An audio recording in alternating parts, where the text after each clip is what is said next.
Hi hello ನಮಸ್ತೆ, ನಾನು ನಿಮ್ಮ ಮಾನ್ವಿ. ನಾವಿದ್ದೀವಿ ನೇಚರ್ಸ್ ಕ್ರಿಯೇಷನ್ಸಲ್ಲಿ. ನಮ್ಮ ಜೊತೆ ಇದ್ದಾರೆ ಆ್ಯಕ್ಟ್ರೆಸ್ ಆದಂತಹ ಉಮಾದೇವಿ ಅವರು. ಬನ್ನಿ ಅವ್ರನ್ನ ಇಂಟರ್ವ್ಯೂ ತೊಗೊಳ್ಳೋಣ. ನಮಸ್ತೆ ಮ್ಯಾಮ್. ನಮಸ್ಕಾರ ಮ್ಯಾಮ್, ನೀವು ಸಿನಿಮಾ ಫೀಲ್ಡ್ಗೆ ಬಂದು ಎಷ್ಟು ವರ್ಷ ಆಯಿತು ಮ್ಯಾಮ್? 8-9 ವರ್ಷ ಆಯಿತು ಮೇಡಮ್, ಆವಾಗಲೇ ಬಂದೆ ನಾನು.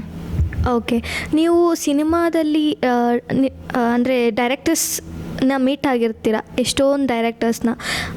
ಆವಾಗ ನಿಮಗೆ ಆದಂಥ ಎಕ್ಸ್ಪೀರಿಯೆನ್ಸ್ ಹೇಳಿ ಮ್ಯಾಮ್. ಮೇಡಮ್, ಡೈರೆಕ್ಟರ್ಸ್ ಅಂದರೆ ಕೃಷ್ಣ ಸರ್ ಮೇಯ್ನು. ನನಗೆ ಫಸ್ಟು ಡೈರೆಕ್ಟ್ರು ಕೃಷ್ಣ ಸರು. ಆ ಥರ ಅನುಭವ, ನನ್ನ ಕೆಟ್ಟ ಅನುಭವ ಏನೂ ಆಗಿಲ್ಲ ಮೇಡಮ್. ಎಲ್ಲ ನನಗೆ ಸಿಗೋ ಡೈರೆಕ್ಟ್ರೆಲ್ಲ ಒಳ್ಳೆಯವರೇ ಮೇಡಮ್. ಆ ಥರ ಕೆಟ್ಟ ಎಕ್ಸ್ಪೀರಿಯೆನ್ಸ್ ಏನೂ ಆಗಿಲ್ಲ ಮೇಡಮ್. ನಂಗೆ ತುಂಬ ಎಲ್ಲ ಒಳ್ಳೆಯವರೇನೇ. ಓಕೆ ಮ್ಯಾಮ್, ನಿಮಗೆ ಆದರ್ಶ ಸ್ಫೂರ್ತಿ ಯಾರು ಮ್ಯಾಮ್? ಅಂದರೆ ಈ ಫೀಲ್ಡಿಗೆ ಬರೋಕ್ಕೆ ಮುಖ್ಯ ಕಾರಣ ಅಂದರೆ ಮೇಡಮ್, ನಾವು ಬೇಸಿಕಲಿ ನಮ್ಮ ತಂದೆ ಎಲ್ಲ ನಾಟಕ ಮಾಡ್ತಾಯಿದ್ರು. ಆವಾಗ ನಾವು ಚಿಕ್ಕ ವಯಸ್ಸಲ್ಲಿ ನನಗೆ ಮಾಡಬೇಕು ಅಂತ ತುಂಬ ಆಸೆ ಇತ್ತು. ಫಿಲಮ್ ಮಾಡಬೇಕು ಅಂತಲೂ ತುಂಬ ಆಸೆ ಪಟ್ಟೆ ಮೇಡಮ್ ಒಂದು ಕಾಲದಲ್ಲಿ. ಬಟ್ ಆವಾಗ ನಾವು ಹಳ್ಳಿಲಿದ್ದಾಗ ನಮ್ಮನ್ನು ಬಿಟ್ಕೊಡ್ಲಿಲ್ಲ, ಹೊರಗಡೆ ಬಿಡೋಕ್ಕೆ ನಮ್ಮ ತಾಯಿ ಎಲ್ಲ ಇಷ್ಟಪಡಲಿಲ್ಲ. ಫಿಲಮ್ ಅಂದರೆ ದೂರ ಹೋಗೋರು.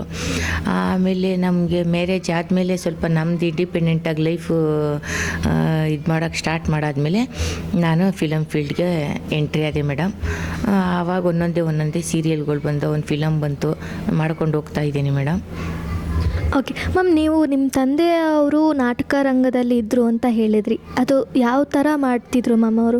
ಮೇಡಮ್, ಅವರು ಭಕ್ತ ಮಾರ್ಕಂಡಯ್ಯ ಅಂತ ಮಾಡೋರು. ಪ್ರತಿ ವರ್ಷವೂ ತಪ್ಪದೆ ನಮ್ಮ ತಂದೆ ಇಲ್ಲದೆ ನಾಟಕನೇ ನಡೀತಾ ಇರಲಿಲ್ಲ. ಆ ಥರ ನಮ್ಮೂರಲ್ಲಿ ಹಳ್ಳೀಲಿ ಮಾಡ್ತಾಯಿದ್ರು ಪ್ರತಿ ವರ್ಷ.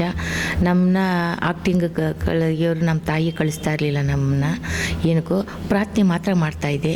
ನನಗೆ ಅಲ್ಲೆಲ್ಲ ನನ್ನ ತುಂಬ ಜನ ಇಷ್ಟಪಟ್ಟು ಇವಳು ಒಂದೇ ಒಂದು ಪಾತ್ರ ಮಾಡಿಸಿದ್ರು ನಮ್ಮ ತಾಯಿ ಹೋಗ್ತಾ ಇರಲಿಲ್ಲ ಮೇಡಮ್. ನನಗದೇನೋ ನಮ್ಮ ತಂದಿದ್ದೇನೋ ನನಗೆ ಮಾಡಬೇಕು ಅಂತ ಆಸೆ ಇತ್ತು. ನನಗೆ ಮಾಡೋಕ್ಕೆ ಅವಕಾಶ ಸಿಕ್ಕಿರಲಿಲ್ಲ.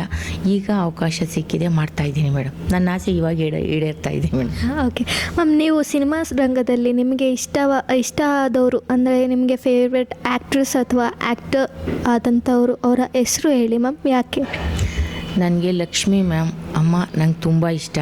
ಅವ್ರ ಆ್ಯಕ್ಟಿಂಗು ಪ್ರತಿಯೊಂದೂ ಅವ್ರನ್ನ ನಂಗೆ ತುಂಬ ಇಷ್ಟ ಮೇಡಮ್. ಪ್ರತಿಯೊಂದು ಅವ್ರು ಒಂದು ಫಿಲಮು ಬಿಡ್ದಂಗೆ ನೋಡಿದ್ದೀನಿ. ಆಮೇಲೆ ಇದರಲ್ಲೆಲ್ಲ ನನಗೆ ಡಾಕ್ಟರ್ ರಾಜ್ಕುಮಾರ್ ಅವ್ರು ತುಂಬ ಇಷ್ಟ. ಅವ್ರದ್ದು ಯಾವಾಗಲೂ ಅಷ್ಟೇ, ಅವ್ರದ್ದೊಂದು ಫಿಲಮು ನಾನು ಬಿಟ್ಟಿಲ್ಲ ಮೇಡಮ್. ಎಲ್ಲ ಫಿಲಮು ನೋಡಿದ್ದೀನಿ. ರಾಜ್ಕುಮಾರ್ ಅವರು, ಲಕ್ಷ್ಮಿ ಅವರು ಅಭಿನಯಿದ ನಾನು ಒಂದು ಫಿಲಮು ಬಿಟ್ಟಿಲ್ಲ ಮೇಡಮ್. ಚಿಕ್ಕ ವಯಸ್ಸಿಂದನೂ ನೋಡಿದ್ದೀನಿ ಮೇಡಮ್. ಓಕೆ ಮ್ಯಾಮ್, ನಿಮಗೆ ಕನ್ನಡ ಬಿಟ್ಟು ಬೇರೆ ಭಾಷೆಗಳಲ್ಲಿ ಏನಾದರೂ ಅವಕಾಶ ಸಿಕ್ಕಿದೆಯಾ ಮ್ಯಾಮ್?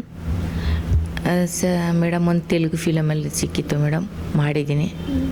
ಅವ್ರು ಏನು ಎಷ್ಟು ಕೊಡ್ತಾರೋ ಅಷ್ಟು ಮಾತ್ರ ನಾನು ಪಾತ್ರ ಮಾಡಿ ಮುಗಿಸಿದ್ದೀನಿ ಮೇಡಮ್. ಅಂದರೆ ತುಂಬ ಎಕ್ಸ್ಪೀರಿಯೆನ್ಸ್ ಇದೆ ಅಂತ ಹೇಳ್ಬೋದಾ? ಎಕ್ಸ್ಪೀರಿಯೆನ್ಸ್ ಅಂದರೆ ಅವ್ರು ಏನು ಪಾತ್ರ ಕೊಡ್ತಾರೋ ಅದಕ್ಕೆ ನಾವು ಜೀವ ತುಂಬಿ ಅಭಿನಯಿಸಿದ್ದೀನಿ ಮೇಡಮ್. ಓಕೆ ಮ್ಯಾಮ್, ನಿಮಗೆ ನೇಚರ್ ಕ್ರಿಯೇಷನ್ಸಿಂದ ವೇದಿಕೆ ಪ್ಲ್ಯಾಟ್ಫಾರ್ಮ್ ಅಂತ ಆಗ್ಬೋದು, ಆ ಥರ ನಿಮಗೆ ಭಾಳ ಇನ್ಸ್ಪಿರೇಷನ್ ಆಗಿ ಸಿಕ್ಕಿದೆ ಅಂತ ಕೇಳ್ಪಟ್ಟೆ. ಅದ್ರ ಬಗ್ಗೆ ಒಂದು ಸ್ವಲ್ಪ ಮಾಹಿತಿ ತಿಳಿಸ್ಕೊಡಿ ಮ್ಯಾಮ್. ಮೇಡಮ್, ನೇಚರ್ ಕ್ರಿಯೇಷನ್ಸು ತುಂಬ ಒಳ್ಳೆ ವೇದಿಕೆ. ಮತ್ತು ಇವಾಗಿನ ಅದರಲ್ಲಿ ಒಂದು ಹೀರೋ ಆಗಲಿ ಹೀರೋಯಿನ್ ಆಗಲಿ ತುಂಬ ಇದು ಮಾಡ್ತಾಯಿದ್ದಾರೆ. ಅವರು ನೇಚರ್ ಕ್ರಿಯೇಷನ್ಸಿಂದ ಬಂದವ್ರಿಗೆಲ್ಲರಿಗೂ ಒಳ್ಳೊಳ್ಳೆ ಅವಕಾಶ ಕೊಡಿಸ್ತಾ ಇದ್ದಾರೆ. ಹೀರೋ ಆಗಲಿ ಹೀರೋಯಿನ್ ಆಗಲಿ ಮತ್ತು ಅಸಿಸ್ಟೆಂಟು ಕ್ಯಾರೆಕ್ಟ್ರುಗಳಾಗಲಿ ಮತ್ತು ಮಕ್ಳುಗಳ್ದಿದೆ, ಎಲ್ಲ ಏಜ್ ಅವ್ರದ್ದು ಅವರು ತಗೋತಾ ಇದ್ದಾರೆ. ತುಂಬ ಒಳ್ಳೆ ಪ್ಲ್ಯಾಟ್ಫಾರ್ಮ್ ಮೇಡಮ್ ಅದು. ಆದರೆ ಎಲ್ಲರೂ ನಾನು ಕೇಳ್ತಾ ಇರೋದು, ದಯವಿಟ್ಟು ಅಲ್ಲಿಗೆ ಸೇರ್ರಿ ಅಂತ ಕೇಳ್ತಾ ಇದ್ದೀನಿ ಮೇಡಮ್. ಇನ್ನು ಮುಂದೆ 4-5 ಫಿಲಮು ತೆಗೆಯೋ ಅವರು ಐಡಿಯಾ ಇದೆ. ಅದಕ್ಕೆ ದಯವಿಟ್ಟು ಎಲ್ಲರೂ ಅಲ್ಲಿಗೆ ಬಂದು ಅವರು ಒಂದೊಳ್ಳೆ ಪ್ಲ್ಯಾಟ್ಫಾರಮ್ ಇದೆ, ಅದನ್ನು ಉಪಯೋಗಿಸ್ಕೊಳ್ಳಿ ಅಂತ ಕೇಳ್ತಾ ಇದ್ದೀನಿ ಮೇಡಮ್. ತುಂಬ ಖುಷಿ ಆಯಿತು ಮ್ಯಾಮ್ ನಿಮ್ಮ ಮಾತನ್ನ ಕೇಳಿ. ತುಂಬ ಧನ್ಯವಾದಗಳು. Thank you so much. ಮತ್ತೆ ಸಿಗ್ತೀನಿ, ಮತ್ತೆ ಭೇಟಿ ಆಗ್ತೀನಿ. ಓಕೆ.